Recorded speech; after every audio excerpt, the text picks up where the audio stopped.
সুপ্রিয় দর্শক, আসসালামু আলাইকুম। দেশ ও দেশের বাইরে থেকে যে যেখানে আমাদের ভিডিও দেখেন সবাইকে জানাই শুভেচ্ছা, অভিনন্দন। আজকে আমরা আছি 9 মাইল পশুর হাটে। ঈদের পরে এই হাটটা প্রথম, আজকে ঈদের পরে আজকে প্রথম হয়েছে। কিছু গরু আসছে এখন সকাল করে। কেমন দাম চাচ্ছে সে তথ্য দেবে। এই গরুটার দামদার চলছিল। কত চাইলেন এটা? 85। কত বললো? 65 বললো। খেয়াল আছে কত? 70-এর কাছাকাছি, তাই না? দেখতে পেলাম এখনো আরো গরু আছে, দেখি তথ্য দেবো। আচ্ছা, কত চেয়েছে এটা? 80। কত বলছে? কত বলছে আজকে? বলছে এক দাম করছে নাকি ভেঙে এসে 50,000 খেয়াল কত আছে বেচার? 60-এর উপর। 60-এর উপর হলে এই বছর ঠিক।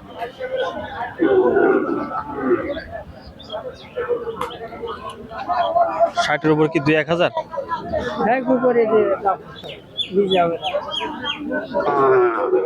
কত দাম দিয়েছেন? 105। বেচার খেয়াল কত? আইডিয়া দেন আমাদের একটা। নেই দর্শক, আইডিয়া নেই, কিন্তু দামদার করে নিতে হবে, কারণ এখন সকাল করে তো কেবল আসলো, এখন কোনো আইডিয়া হয়নি। যত লাভ হবে তত ভালো, তাই না? এই যে দেখলেন 105 চেয়েছেন, তাই তো? 105, 100 ভেঙে বিক্রি হবে আর কি। আপনারা এটা কত চেয়েছেন? 95। দাম বলেছে আজকে? কত খেয়াল আছে? 90,000। 90 হলে বিক্রি হবে এটা। 9 মাইল পশুর হাট রোজ শনিবার, সপ্তাহে একদিন বসে থাকে। আজকে ঈদের পরে প্রথম হাট। এখনো কিন্তু গরু সেইভাবে আসেনি। আমরা সকালবেলা দেখানোর চেষ্টা করছি সকালের গরুগুলা, ফার্স্ট টাইম যে গরুগুলা এসে সেগুলো তথ্য দিচ্ছি। কত চেয়েছেন এটা? 90। দাম বলেছে আজকে? বলিনি। কত আছে খেয়াল? 80 হলে বিক্রি হবে, যেটা 80,000। আর এটা 85,000 চাইলো।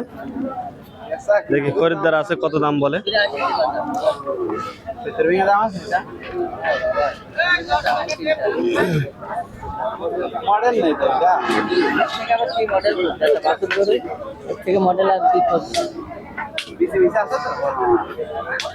অলরেডি ভেঙে থাকলে বেঁচে খাবো, এটা নিয়ে পুষবো না। অলরেডি ভেঙে 70 ভেঙে বলছে, উনি বলছে নাই। চাচার এই কলারটা কত চেয়েছেন? 85। দাম বলছে আজকে? এখনো খেতে আসেনি, বলেনি, তাই না? খেতে তো বিকেল আসবে। এখন ওই যে ব্যাপারীরা 2-1 বলবে, কিনে বেচবে যারা। কত খেয়াল আছে বেচার? ওই 75। আর ওইটা 65-66। দর্শক, এটা 65-66 হলে বিক্রি করবে।